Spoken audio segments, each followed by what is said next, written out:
Gente, eu vou falar sobre ego. Meu ego ficou inflado. Meu Deus. Me ajuda, Senhor. Amém, queridos. Boa noite. Eu queria falar um pouquinho hoje com vocês sobre algo que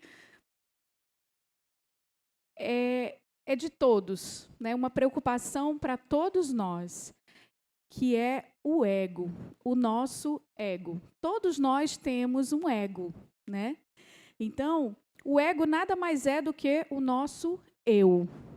E aí eu queria ler um texto que não vai estar aí no telão agora. Esse texto não vai estar aí no telão, mas eu vou ler aqui, vocês podem acompanhar também na Bíblia de vocês. É Romanos 1, capítulo 1, a partir do versículo 18, que fala assim: portanto, a ira de Deus é revelada dos céus contra toda a impiedade e injustiça dos homens que suprimem a verdade pela injustiça. Pois o que de Deus se pode conhecer é manifesto entre eles, porque Deus lhes manifestou.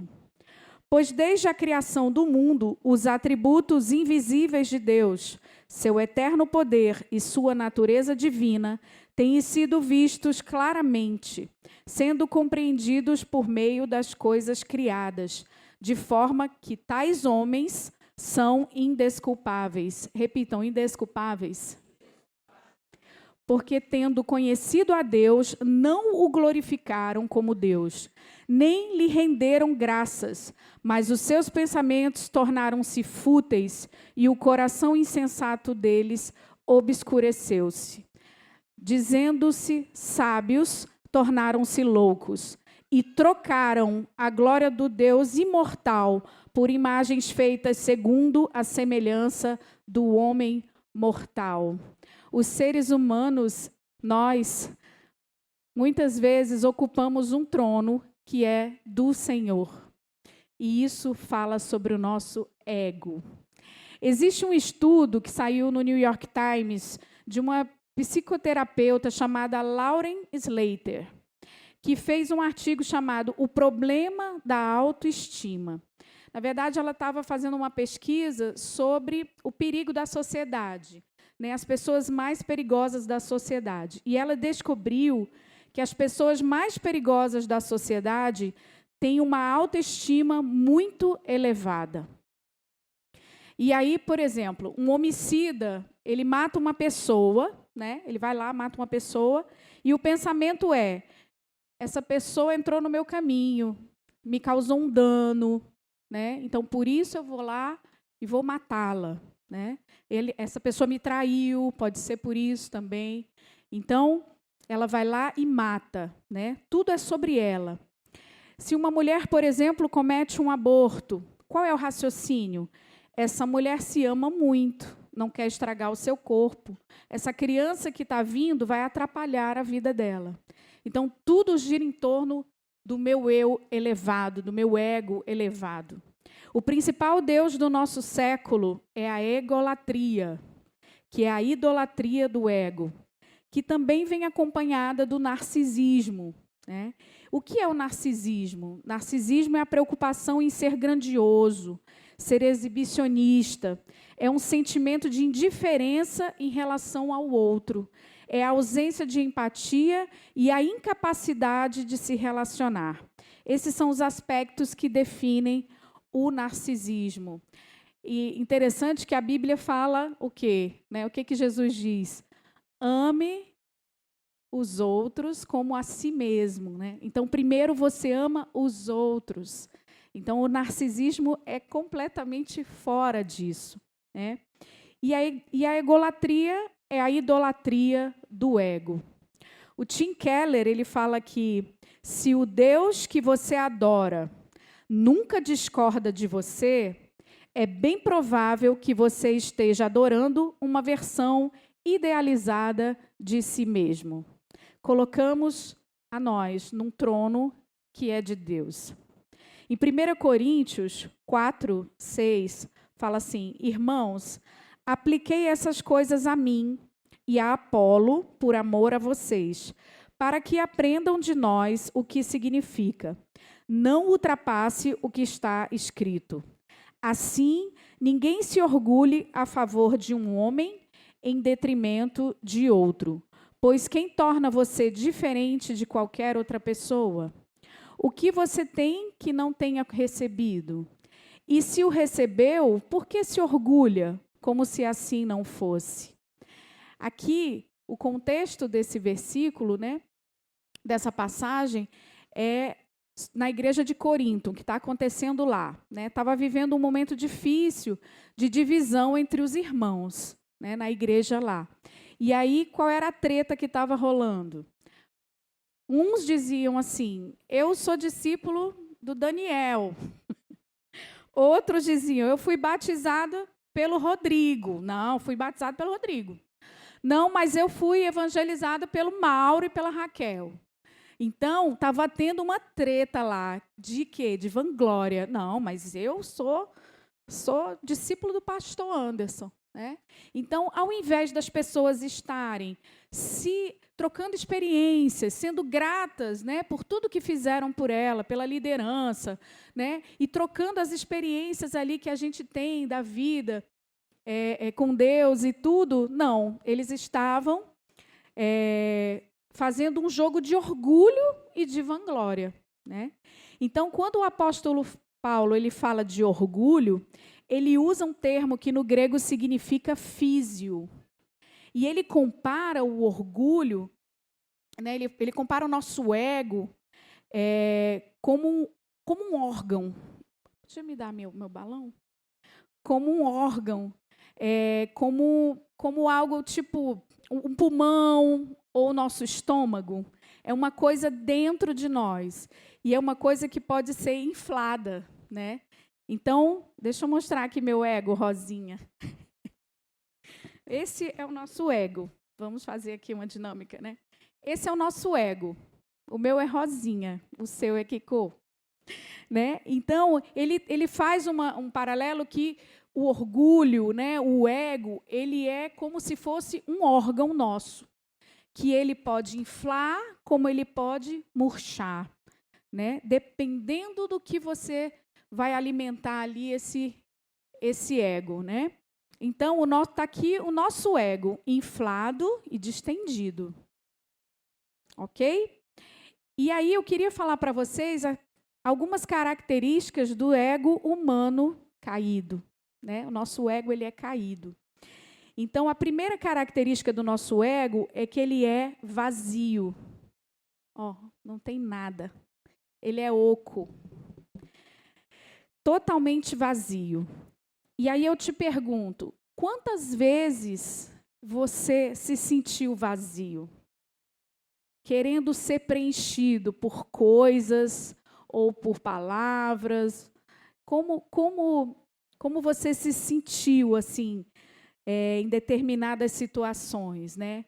Então, muitas vezes nós temos o nosso ego vazio numa busca incessante de preencher. Aí eu te pergunto, aquelas metas que você sempre está fazendo, né? Não, esse ano eu quero ser promovido no meu trabalho, não, esse ano eu troco de carro, não, mas a minha casa, eu vou comprar uma casa nova, não, e a minha viagem dos sonhos e tal. Não é errado a gente fazer meta, não é errado isso. Mas a gente precisa se perceber até que ponto nós queremos preencher um vazio com coisas, né, com presentes, com coisas materiais. Então, a gente precisa ter muito cuidado com isso. O nosso vazio é do tamanho de Deus. Só Ele consegue nos preencher. Amém? Outra característica do nosso ego, ele é dolorido. Né? É aquele ego que ninguém pode tocar, que é o famoso mimimi, né? É sempre doído, gira em torno de mim, né? Então, eu estou sempre doidinha, doloridinha. Um exemplo, a gente pega ali o Instagram, aí dá uma olhadinha, né? Aquela olhadinha básica. Aí você vê o pessoal da tua célula. Foram jogar boliche lá no Ítalo e não te chamaram. Como é que você fica? Como é que fica o seu ego? Dolorido? Você fica chateado? Sofrido? Né? Então, a gente precisa se perceber, é muito sutil isso, né? Ou quando você não foi escalado para servir. Essa palavra sobre o nosso ego é muito interessante aqui no Ministério de Louvor, isso, né? Essa palavra, a gente teve um evento sobre louvor, né? Adoração e louvor, com o pastor Bruno, e eu ministrei essa palavra sobre o ego. Então, por quê? Porque a gente está aqui em cima, né? Porque a gente é visto, porque a gente tem uma voz, né, ali, e isso pode mexer muito com o nosso ego, né? Nós estamos aqui aparecendo, então a gente precisa ter muito cuidado. E um ego dolorido, por exemplo, aqui, vou falar um pouco da nossa realidade como líderes, como servos, né? Quando você não é escalado, né, para alguma coisa, para servir, para... Não, fulano foi escalado, mas eu não fui escalado para servir. Como assim? Né? E indo aqui para o Ministério de Louvor, que isso não acontece, tá, gente? Mas vindo aqui para a nossa realidade do louvor. Ah, mas por que fulano vai cantar, se a minha voz é mais bonita? Né? Então, são todas essas questões que estão dentro de nós e que nós precisamos estar atentos. Como nós devemos tratar o nosso ego, o nosso eu, né? Então, o nosso ego doído, né? Ele tem momentos que ele está... Por exemplo, tem dias que eu me acho ótima. Uau! Tem dias que eu me acho um lixo. Isso é o ego. Isso faz parte do ego. E é isso que a gente precisa ter cuidado. É o ego vazio e dolorido. Amém? Terceira característica do ego, do nosso ego, é atarefado. Ele é atarefado. Ele é ocupado demais, tentando preencher o vazio que tem dentro dele. Faz de tudo para tentar ser visto e reconhecido. Não sei se você conhece pessoas assim, que estão sempre em movimento para aparecer que estou servindo. Não, mas eu estou servindo. Não, mas eu estou aqui. Né? Tentando preencher um vazio, na verdade. Às vezes a pessoa não sabe nem o que ela está fazendo, mas ela precisa aparecer, precisa ser vista, né, para preencher esse ego. E aí essa pessoa, esse ego, ele tem uma preocupação muito grande com a aparência, né? A pessoa, ela costuma estar sempre preocupada com a sua aparência. Será que vão me notar? Será que vão perceber que eu estou com uma roupa nova? Será que vão perceber aqui que meu cabelo, né, cabelo branco? Então, existe sempre uma preocupação excessiva com a sua aparência, né? E isso faz parte dessa característica do ego atarefado. Uma outra característica do ego atarefado é o conhecimento, né? A pessoa faz todo tipo de faculdade, tem um monte de formatura, pós-graduação e vai fazendo curso, terminou engenharia, agora quer fazer medicina, terminou medicina, quer fazer marketing, e vai fazendo e vai fazendo. Não estou dizendo que é errado, gente. O que eu quero dizer é que muitas vezes a gente não se encontrou, né? Está fazendo isso para preencher o nosso ego. Porque esse ego atarefado, ele quer mostrar que tem conhecimento, que sabe mais do que as pessoas. Ele precisa mostrar que ele sabe, que ele é sabido, sabe de tudo, e ele precisa ser notado pelos seus conhecimentos. Outra característica do ego atarefado são os cargos e títulos, né? São pessoas que estão em busca o tempo inteiro, né, de fazer plano de carreira. Eu quero aqui, agora eu quero outro. Até na igreja tem isso, né? A gente quer ser líder de célula, depois a gente quer ser líder disso, líder daquilo, líder de área, pastor, depois Deus. Eu quero ser Deus agora.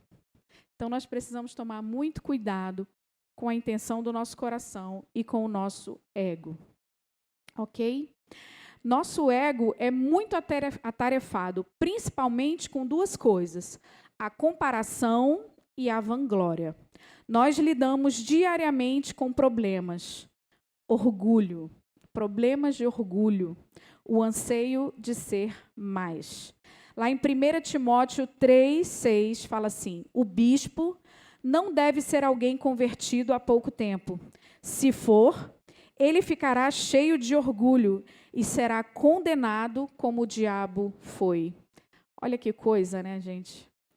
Paulo não está falando de uma pessoa que não tem compromisso. Ele não está falando de uma pessoa que não conhece o Evangelho ou que não tem abraçado a fé. Ele está falando de uma pessoa como nós, né? Que desejamos o ministério, que ansiamos pelo ministério, pelo reino de Deus, né? Mas que corre um grande risco de cair. Nós todos corremos o risco de cairmos, cheios de orgulho. E você quer saber se você é uma pessoa orgulhosa? Você já se perguntou se você é orgulhoso? Não, né? Ninguém aqui, eu também não conheço. Se você é uma pessoa orgulhosa, você provavelmente é competitivo. Então, como é lá no Racha? Galerinha do Racha. Fala, Deus. Calma, gente, é sem constranger vocês, tá? Não quero constranger ninguém. Então, a gente é competitivo, né, em muitas situações, mesmo sem perceber, tá? O que eu estou trazendo aqui, coisa que mexe muito comigo também, né? E é algo muito sutil, que a gente acha que não é com a gente.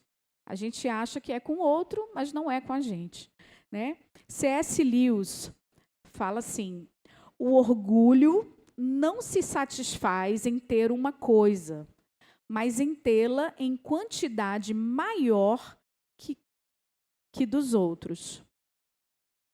Dizemos que as pessoas se orgulham de serem ricas, espertas ou bonitas, mas isso não é verdade. Elas têm orgulho de serem mais ricas, mais espertas ou mais bonitas do que os outros. Se todos fossem igualmente ricos ou inteligentes ou bonitos, não existiria motivo de orgulho, né? Então, o orgulho, ele quer sempre mais. É a comparação, é a competição, né? Então, isso é algo do nosso ego que nós precisamos cuidar. A quarta característica do nosso ego caído, ele é frágil, né? Ele é muito frágil. Cadê meu ego? Deixa eu pegar aqui meu ego. Ele é muito frágil. Qualquer coisa, ele estoura, né?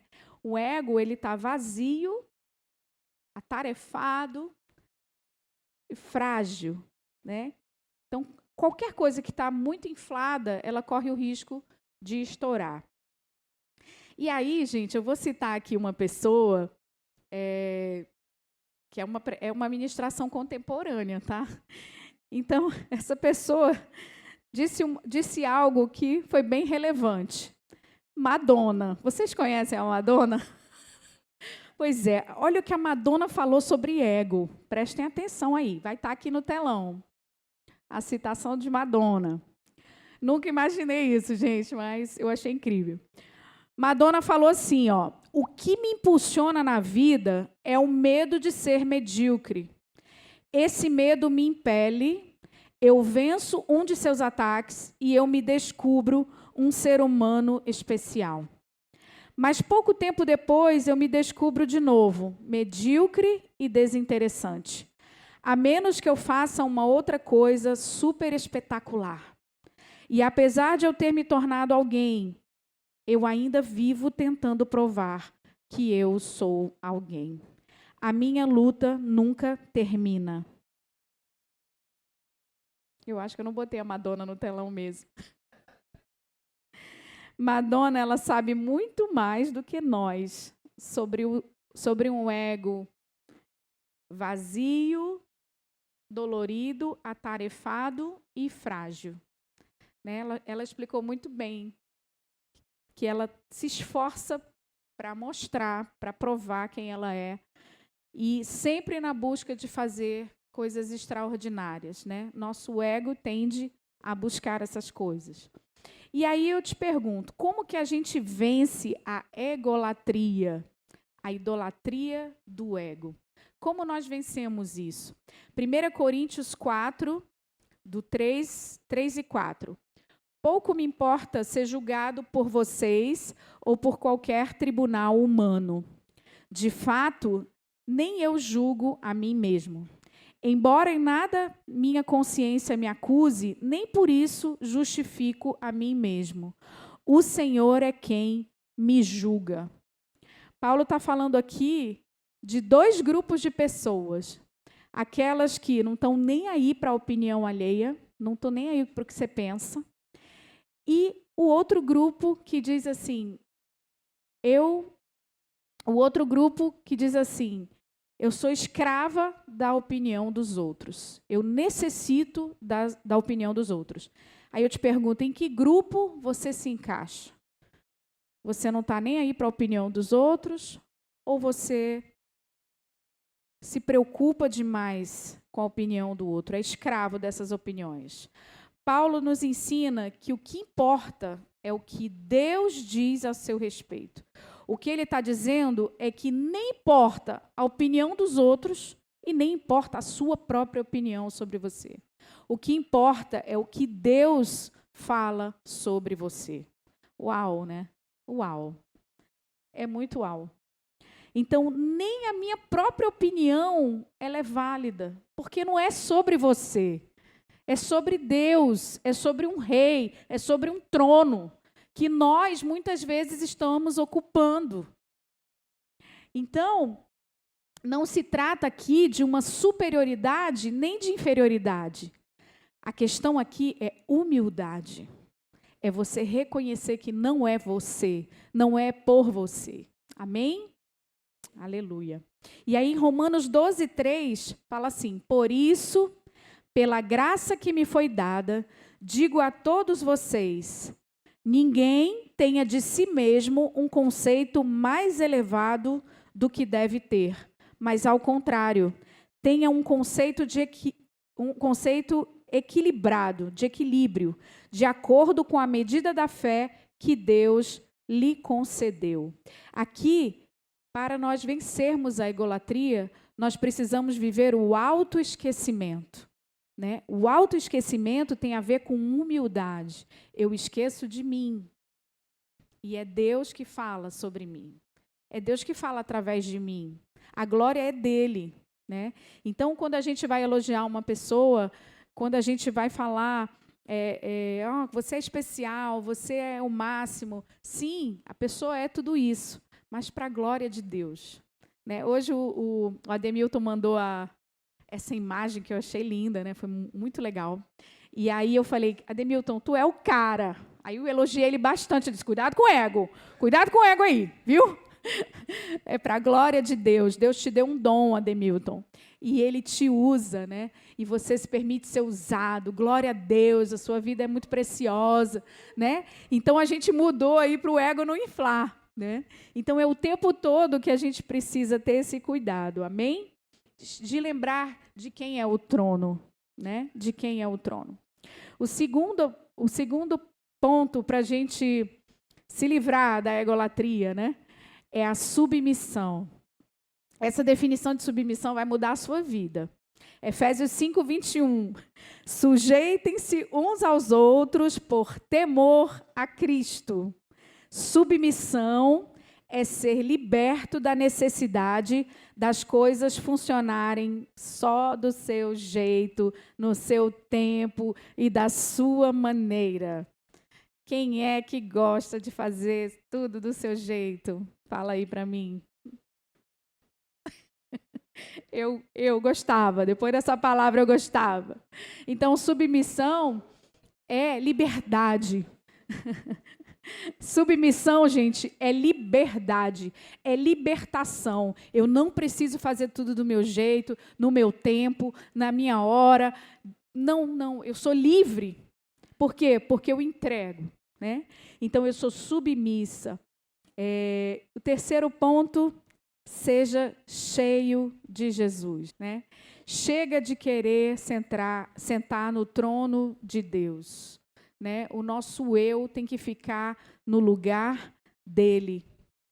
Nós precisamos glorificar o Senhor, colocar o Senhor no lugar devido, né?